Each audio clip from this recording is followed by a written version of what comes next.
e que a gente abandonou a pureza doutrinária, embora esse termo é tão... Aí o pessoal, os puristas, eu sou chamado muitas vezes de purista, de ortodoxo kardeciano. Eu falo, puxa vida, mas tudo bem.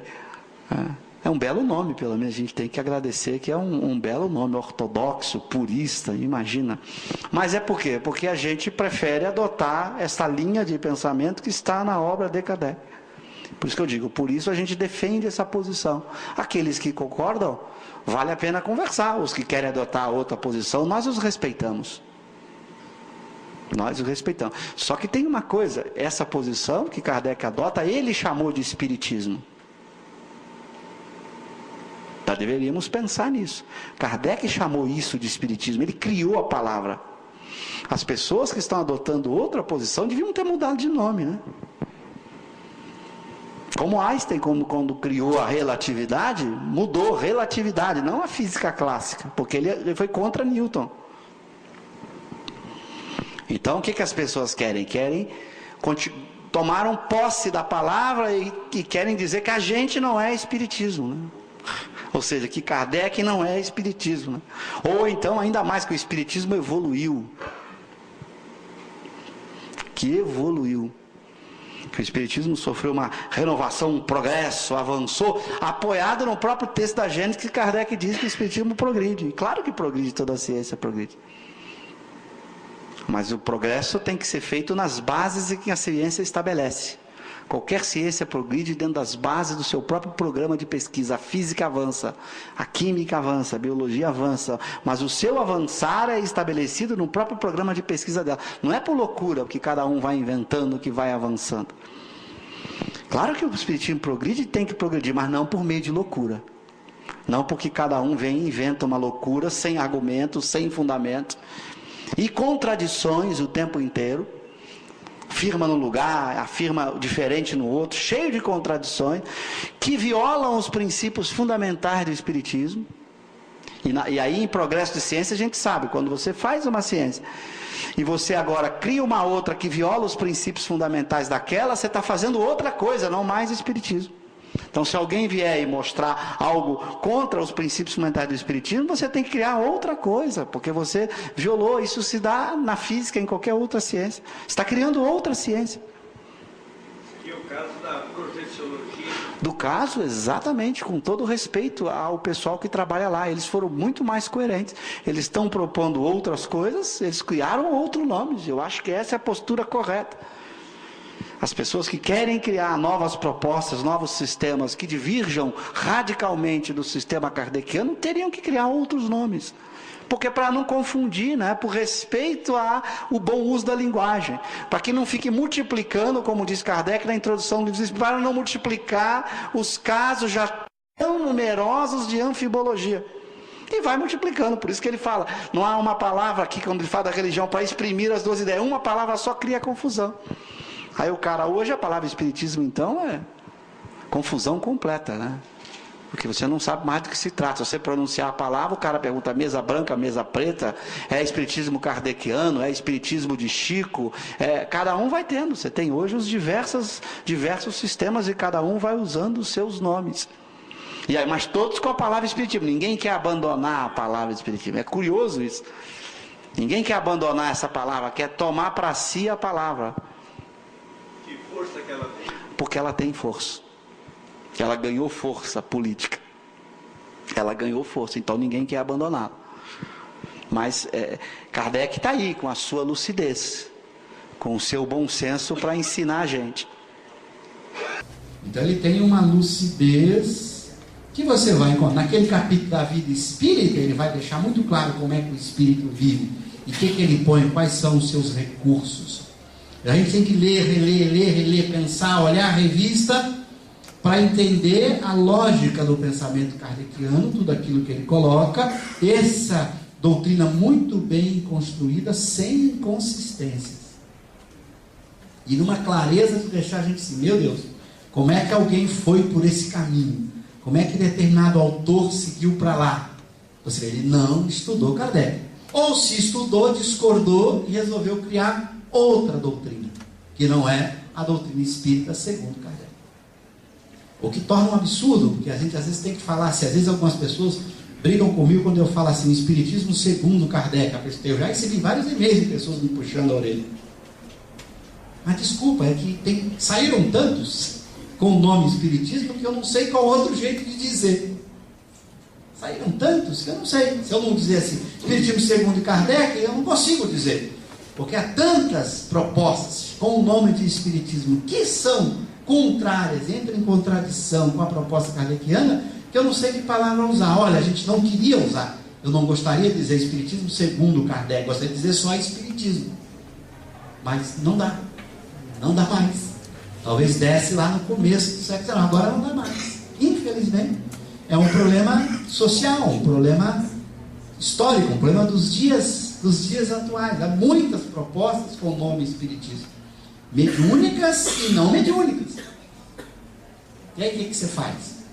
Se vocês me derem uma saída para como dizer isso, eu não consigo ter uma saída, a não ser ter que dizer muitas vezes Espiritismo segundo Kardec. Embora eu recebo muitos e-mails, queixas de pessoas que falam, nossa, você escreveu aqui no seu site que você quer explicar o Espiritismo segundo Kardec, mas tem outro.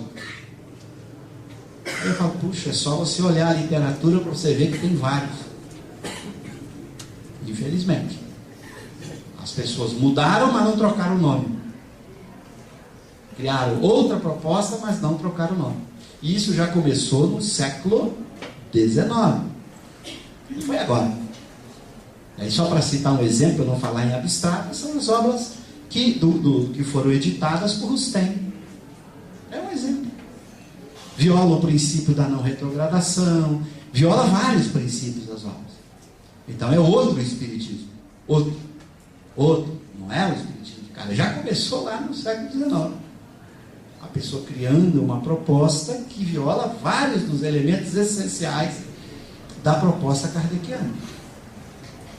Então, você acaba tendo que dizer, Espiritismo segundo Kardec. É lamentável, eu preferia não dizer. Adoraria dizer Espiritismo e todo mundo entende. Mas nem sempre o que a gente gosta é o que acontece, né? A gente não pode fazer dos nossos desejos a realidade, né? Isso é o que o Freud chama de ilusão. Ilusão é quando eu confundo o meu desejo com realidade. Quando eu acho que a realidade é o que eu desejo. A realidade é a realidade. Quer eu deseja, quer eu não deseja, ela é assim, infelizmente.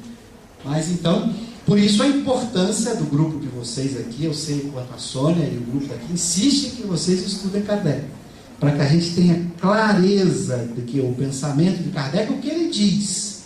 O Kardec pensa assim, a obra que ele publicou diz isso. Claro que as pessoas podem pensar diferente, aliás, isso é uma coisa que nós nunca podemos abrir mão. O próprio Kardec, liberdade de consciência, liberdade de crença, pensar diferente. Imagina. Isso é um princípio do Espiritismo. O outro tem todo o direito de pensar diferente e expor seu ponto de vista. Ninguém tem que impedir isso. O Espiritismo, como qualquer ciência, é aberto a discussões, análise, pontos de vista. Como qualquer ciência, tem que ser assim, senão não seria nem ciência. Mas é importante que eu saiba, por exemplo, o que é que Kardec pensou, o que ele disse, para que eu possa até comparar e dizer, isso está com Kardec, isso não está, e cada um faça a sua escolha, mas sabendo o que está fazendo, conscientemente. Isso vale para qualquer ciência. Tem vários físicos que não aceitam, por exemplo, certas interpretações da mecânica quântica, e divergem, e discutem, não aceitam, e debatem. A relatividade tem... No Brasil, inclusive, teve um físico, vocês acompanharam, que tentou mostrar que a relatividade estava errada. Então, as pessoas têm todo o direito de... Isso é próprio da ciência. Mas é importante saber o que é a relatividade segundo Einstein, para que eu saiba do que eu estou falando quando eu vou até combater. Qual que é o Espiritismo segundo as obras de Kardec? Até para que eu possa criticar, eu tenho que conhecer. Senão, fica um discurso confuso, eu não sei do que está falando. Então, eu preciso deixar isso muito claro. O que a gente vai encontrar no movimento espírita ao longo do tempo são mudanças radicais na concepção kardeciana, criando coisas completamente sem pé e sem cabeça que nós vamos encontrar. Hoje, lamentavelmente, no movimento espírita, nós temos muitos pensadores com pensamentos, chamando de espiritismo coisas que vão completamente contra o pensamento lúcido de Allan Kardec. Então não foram pequenos ajustes, foram mudanças radicais na proposta de Allan Kardec. Mas mudanças sem a base empírica, sem o fundamento. Mudanças porque alguém vai imaginando. Eu falo, o pessoal é muito criativo, cada um imagina, vai inventando coisas e sem que a gente faça uma análise rica, racional e experimental, a gente hoje tem dificuldade de saber. Se você fica fora das obras de Allan Kardec, você vai encontrar muita coisa que não bate com o pensamento kardeciano, umas vezes por ignorância, porque a pessoa desconhecia o próprio pensamento kardeciano, outras vezes por excesso de imaginação. As pessoas vão achando que uma ciência se faz só com imaginação. A imaginação participa de uma ciência, mas a imaginação é usada num processo de compreensão teórica auxiliada pela razão e pela experiência. Você tem que checar com a experiência e com a razão. E a imaginação é muito importante. Ninguém está desprezando a imaginação. Os filósofos modernos da ciência mostram o papel de imaginação que tem em qualquer teoria científica. Mas sempre a razão e a experiência estão nesse controle, nesse papel de controlar o que está acontecendo, para que você não perca e não deixe que a imaginação mande, cada um invente o que quiser. Não é assim que uma ciência evolui. Ela não evolui cada um inventando o que quiser, mas há um certo critério de uso da razão e da experiência nesse processo evolutivo. Então, um bom exercício de leitura, porque nós estamos com um grave problema de leitura no movimento espírita. As pessoas não estão lendo com atenção, não estão refletindo, estão usando com os textos a caridade. Com o texto não se usa caridade. Ou o texto é verdadeiro, ou ele é falso. Ou ele tem verdades, ou ele não tem verdades.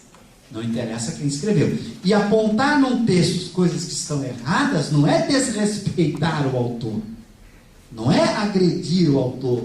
Não é fazer julgamento de valor do autor. Ele diz, ó, esse texto está mal. Ponto. Está claro? Criar esse hábito, até para que entre nós a gente não sei. Imagina, alguém pega o meu livro e quer fazer crítica. Ó, você errou aqui, eu agradeço. Eu recebi, na primeira edição, eu tive várias críticas e comentários de pessoas. Muito obrigado, eu não percebi isso. Mas imagina, eu sou espírito imperfeito, vou errar muitas vezes. E a gente tem que aproveitar as pessoas que estão lendo e criticando a gente para aprender com elas, né, também. Ter um espírito imperfeito tão burrinho assim, que não quer aprender com os outros, esse não vai deixar de ser imperfeito nunca, né? A gente tem que ser imperfeito, mas pelo menos com a intenção de aprender. Quem tem a intenção de aprender, quer saber dos seus erros. E agradece quando alguém mostra os seus erros. O texto de um espírito superior tem que ter a marca. Por isso ele usa aquela frase notável que alguns atribuem a Montaigne, outros dizem que é mais antiga ainda, e que a gente até usou como emblema lá, como frase da nossa editora lá. Nobiltà. A palavra nobiltà é nobreza em italiano. A gente botou nobreza obriga. Que era uma frase que Kardec cita várias vezes. E vários filósofos usavam. Se o sujeito é nobre, ele tem que agir e viver como nobre. Se o cara é espírito superior, sua escrita, seu pensamento, tem que refletir isso, ou então ele não é. Gente, Kardec nos ensinou algo muito importante que a gente esquece. Caridade a gente tem com espíritos e pessoas, não com texto. Isso é uma confusão que a gente faz. Caridade eu tenho com o espírito e com as pessoas. Óbvio. Tem que ter sempre. Trata as pessoas com respeito, com benevolência, com indulgência, com perdão. Agora o texto, por favor. Está errado o texto, pronto. Se o indivíduo que escreveu se sentiu mal, já é a prova de que nem espírito superior ele é. Imagina se a ciência fizesse isso. Imagina se uma ciência tratasse caridosamente os textos das pessoas e não as pessoas. Nós não teríamos ciência, porque cada um inventa uma coisa. Que legal, né? Que bacana, né? Só para agradar a pessoa a gente aceita o que ela escreveu. Isso não faz nenhum sentido. Então Kardec jamais fez isso. Por isso ele questiona o texto dos espíritos o tempo inteiro. Com todo respeito à pessoa, ao espírito. É diferente. Você respeita o espírito, você o trata com benevolência, com indulgência e com perdão. Mas benevolência, indulgência e perdão, que é a caridade, segundo o espírito, não se aplica a texto. Um texto não é uma pessoa. E a gente faz isso o tempo inteiro. É por isso que nós temos dezenas, centenas de textos aí que a gente fica, Jesus Cristo, cheio de erros de filosofia, de lógica, de ciência. A gente fica, mas o fulano, eu gosto tanto dele. Daí, continue gostando dele. Gostar dele não tem nada a ver com aceitar o texto. Não confundir, isso é confusão de ordem, como diz Pascal. Estou confundindo a ordem da ciência do texto com a ordem das pessoas. Confusão de ordem. Eu posso amar alguém, respeitar alguém, gostar muito dele e criticar seus textos. É assim que tem que ser. É assim que nós temos. E Kardec tinha isso, ele não deixava passar nada. Ele pegava, fazia alterações, depois ele perguntava para o espírito: ficou melhor agora? Agora ficou melhor.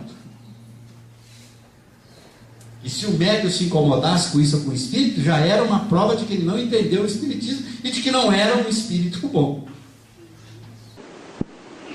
Mas em ciência não tem critério de autoridade.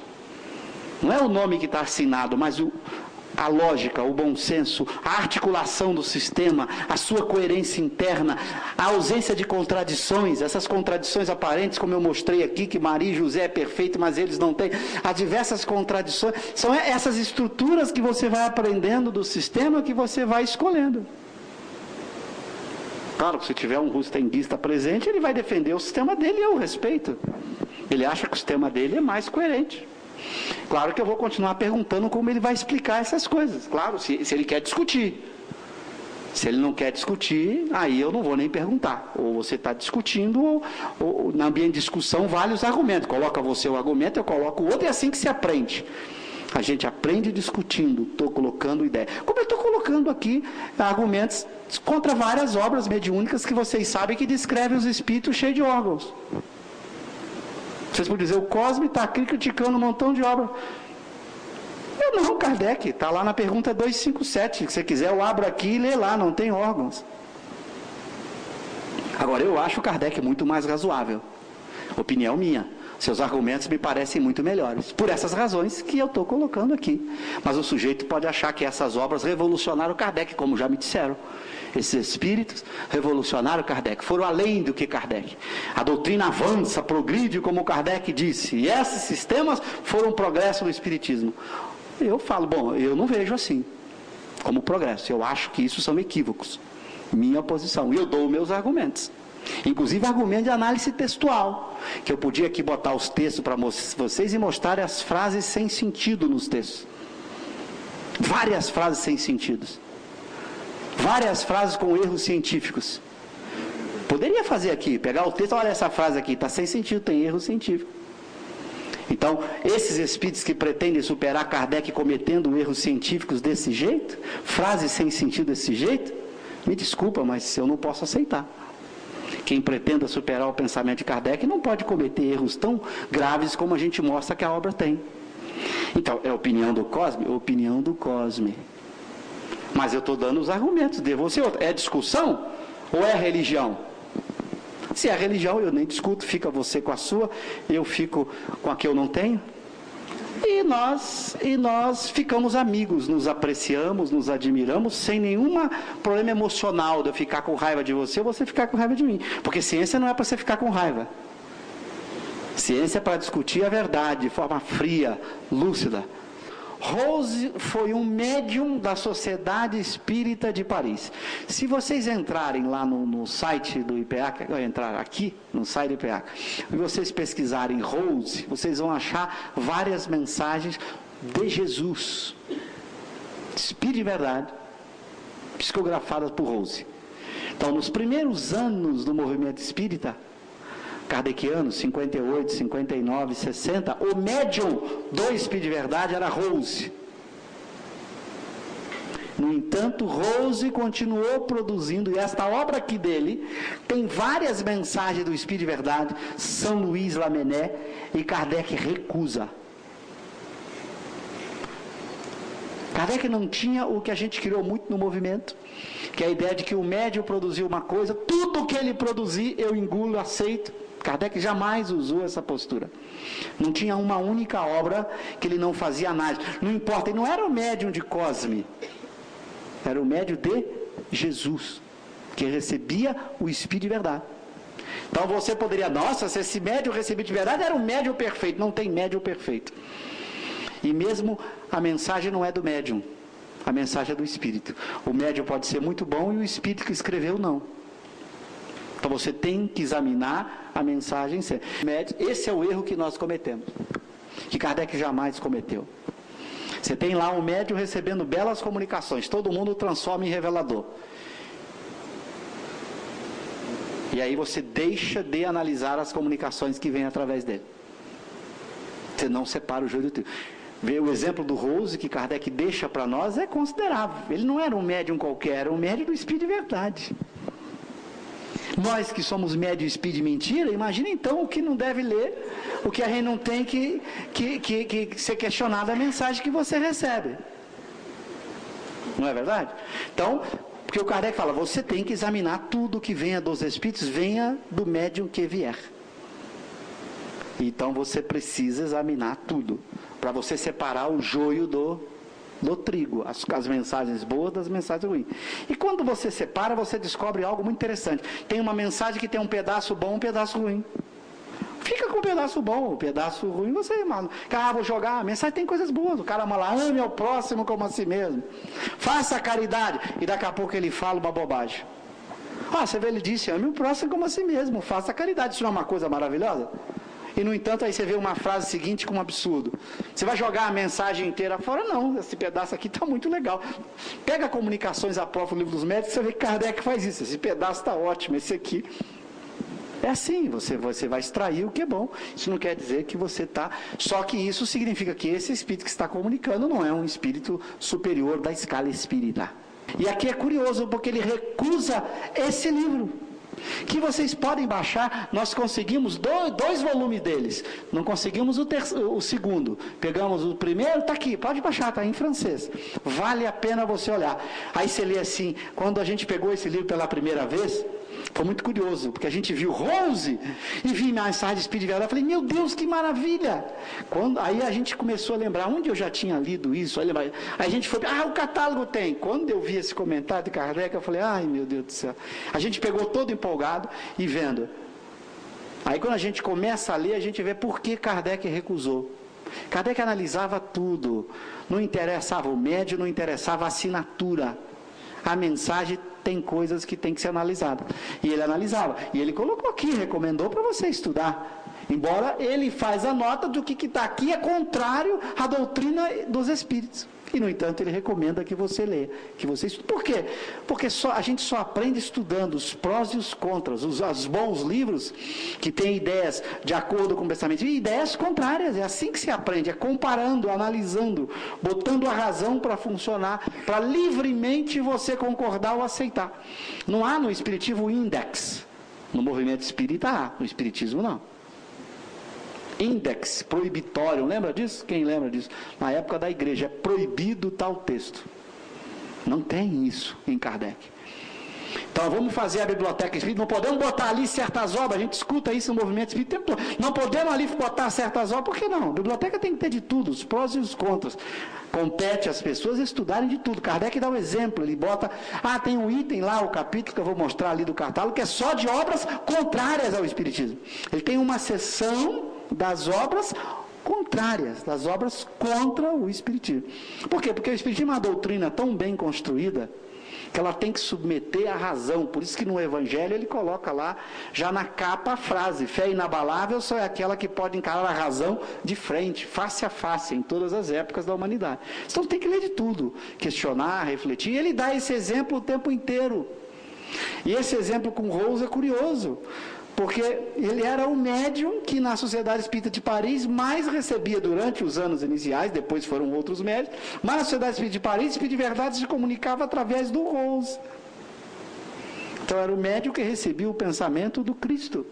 E, no entanto, recebe muitos, inclusive do próprio Espírito de Verdade. Se vocês pegarem essa obra, vocês vão encontrar várias mensagens do Espírito de Verdade aqui. E por que Kardec recusou essas mensagens e não recusou as outras? Análise da mensagem, do seu conteúdo, daquilo que ela tratava. É assim, nos ensinando como a gente deveria fazer. As obras têm coisas boas, tem coisas boas. Então você vai pegar esses livros, esse livro não tem todas as mensagens são ruins, tem mensagens legais aqui. Então você vai ter que separar o que há de bom nesse livro, o que há de ruim nesse livro. Fazer isso que é o trabalho do estudioso.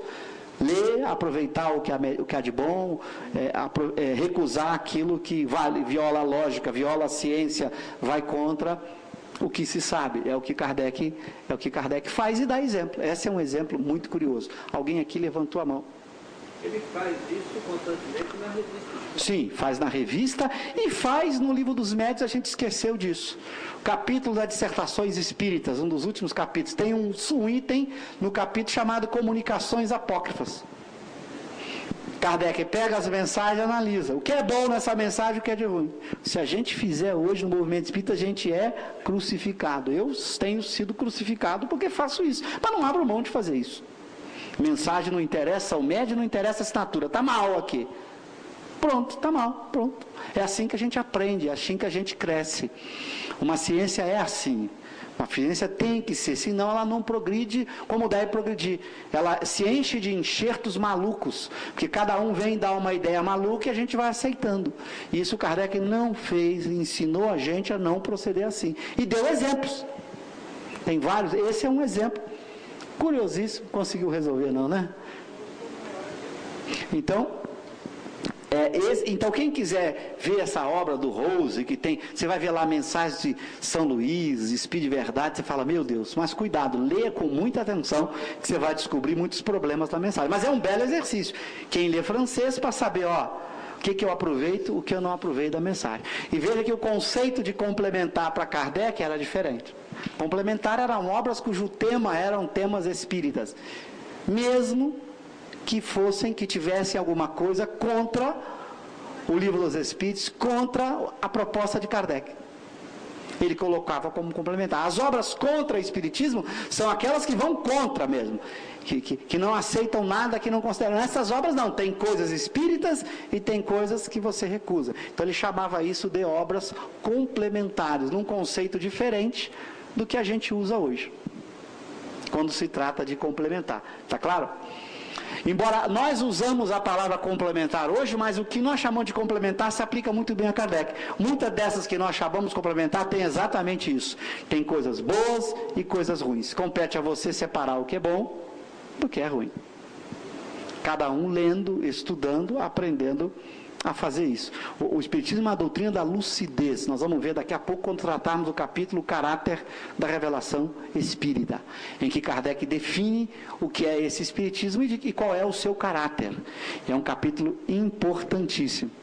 E se vocês têm dúvida da tradução do texto em português, o catálogo está aqui em francês. Nós não mudamos nada. É igualzinho, está no catálogo em francês. Olha a mesa girantes. O autor constatou, aliás, mas procurava explicá-lo sem um concurso dos espíritos. Isso para Kardec era uma obra complementar. O autor citou os fenômenos espíritas, mas deu uma explicação que não era espírita. Para ele isso era uma obra complementar. Então, obra complementar não significava para Kardec que ele concordava com a obra, né? Significava que era uma obra cujo tema era um tema que o Espiritismo também tratava, e portanto ele colocou ali. Então você tem que saber qual é o sentido que você está usando para a palavra. Então Kardec usou a expressão complementares, obras complementares, num sentido que às vezes a gente não usa mais hoje. Então muito cuidado de você pegar o catálogo e dizer assim, olha gente, Kardec botou essa obra aqui como complementar, então vamos estudar porque Kardec está de acordo com ela. Não, pelo amor de Deus. Não é isso. Tanto é que ele bota uma notinha em algumas delas dizendo que elas estão contra. Ou seja, para que você não use o mesmo sentido que você usa hoje. Então, você sabendo do sentido, o importante é que as pessoas se entendam, né? Qual é o sentido que você está usando? É esse? Ah, não é esse? E aí você então se entende e aí compreende do que a pessoa está dizendo. Por exemplo, hoje se usa a expressão obras básicas, não é? Kardec não usou essa expressão. Ele usou a expressão que está aqui. Perdão. Deixa eu ir fechando aqui que diminui. Ele usou a expressão obras fundamentais da doutrina espírita. Se você olhar a lista, o Livro dos Espíritos, o Livro dos Médiuns, o Evangelho, Céu e Inferno, a Gênesis, o que é o Espiritismo, Viagem Espírita, a Revista Espírita, quais são então as obras fundamentais na visão de Kardec? As próprias obras. A expressão que ele usou. Hoje nós usamos qual expressão? Obras básicas. Eu não gosto da expressão básica. Não gosto, é a opinião do Cosme, mas a palavra não tem nada a ver, é só opinião, porque a palavra básica passa para mim, que sou da universidade, que você tem o básico e o superior, né? O básico, o médio, o superior. Só isso. E me diga o que está superior a Kardec. Eu não conheço, você conhece, me apresenta. Então eu prefiro fundamentais. Mas a palavra básico pode ser interpretada como fundamental também. Se você olhar o dicionário, a palavra básica sofre da polissemia também. E um dos significados da palavra básico também é fundamental. Então se você disser assim, eu estou usando a palavra básico como sentido de fundamental. Aí eu falo, bom, achei muito mais legal. Mas a palavra percebe. Agora, se o cara não, básico para mim é porque Kardec está lá, tem muita gente superior a ele que superou Kardec, que foi além de Kardec. Aí eu vou discordar, porque eu quero que me apresente esse autor que eu não conheço. Eu vou adorar conhecer, pode ser ignorância minha.